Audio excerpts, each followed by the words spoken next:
Kila mtu huamini kwamba pesa zinaweza kununua kila kitu. Lakini kuna kitu kimoja ambacho pesa haziwezi kununua, ambacho ni mapenzi ya kweli.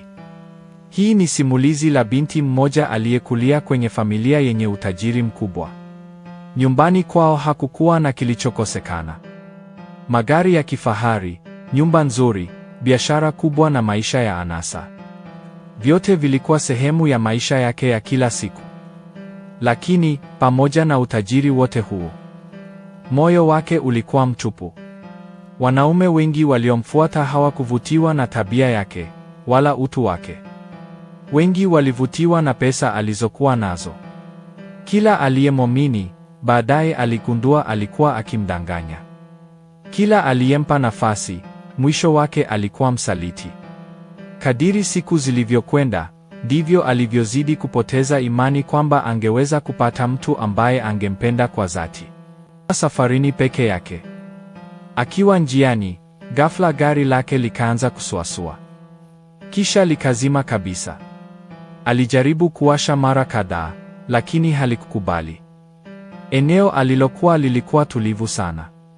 Hakukuwa na watu wengi waliopita, wala sehemu ya kupata msaada kwa haraka. Alianza kukata tamaa, lakini dakika chache baadaye, alimuona kijana mmoja akiwa amebeba gunia la makopo aliyokuwa ameyaokota. Nguo zake zilikuwa zimechakaa. Viatu vyake vilionyesha maisha magumu aliyokuwa akiishi. Lakini macho yake yalikuwa yamejaa utu. Alimsogelea kwa heshima na kumuuliza kama kulikuwa na tatizo. Binti yule akaeleza kuwa gari lake limegoma kuwaka. Bila kusita, yule kijana akaweka gunia lake pembeni. Akaanza kumsaidia kulisukuma gari kwa nguvu zote. Walijaribu mara ya kwanza, hawakufanikiwa. Wakajaribu tena, bado hawakufanikiwa. Jua lilikuwa kali. Jasho lilimtoka mwilini. Mikono yake ilichoka.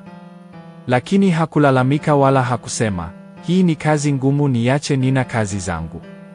Hakusema, nilipe kwanza. Aliendelea kusaidia kwa moyo wote. Baada ya muda mrefu wa juhudi, hatimaye gari likawaka. Binti yule alifurahi sana, alitoa pesa nyingi ili kumshukuru. Lakini kijana yule alitabasamu tu, akasema kuwa alichofanya ni kumsaidia binadamu mwenzake, si biashara. Maneno yale yalimgusa sana binti yule kwa mara ya kwanza. Alikutana na mtu ambaye hakumtazama kupitia pesa zake.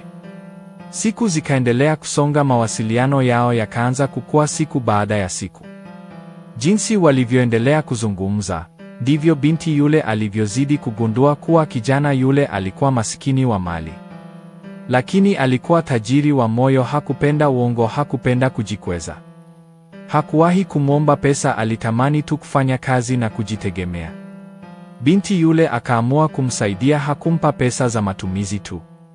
Alimsaidia kupata mtaji mdogo wa kuanza biashara halali. Polepole maisha ya kijana yule yakaanza kubadilika.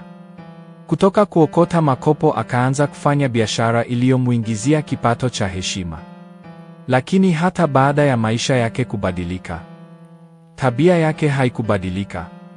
Aliendelea kuwa mnyenyekevu, aliendelea kuwa mwaminifu. Aliendelea kuthamini watu kuliko pesa, na ndipo binti yule akagundua jambo moja muhimu zaidi. Utajiri wa kweli haupo kwenye akaunti ya benki, bali utajiri wa kweli upo ndani ya moyo wa mtu. Urafiki wao ukaendelea kukua, heshima ikazaa kuaminiana kukaongezeka. Na kuaminiana kukazaa upendo, na upendo huo ukawa mwanzo wa mahusiano ya kweli ambayo hakuwahi kuyapata kwa watu waliokuwa na kila kitu isipokuwa moyo wa upendo.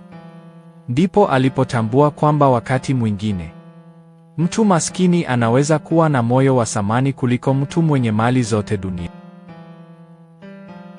Kama ungekuwa kwenye nafasi ya binti huyo, ungeweza kumpa nafasi mtu maskini mwenye moyo wa kweli?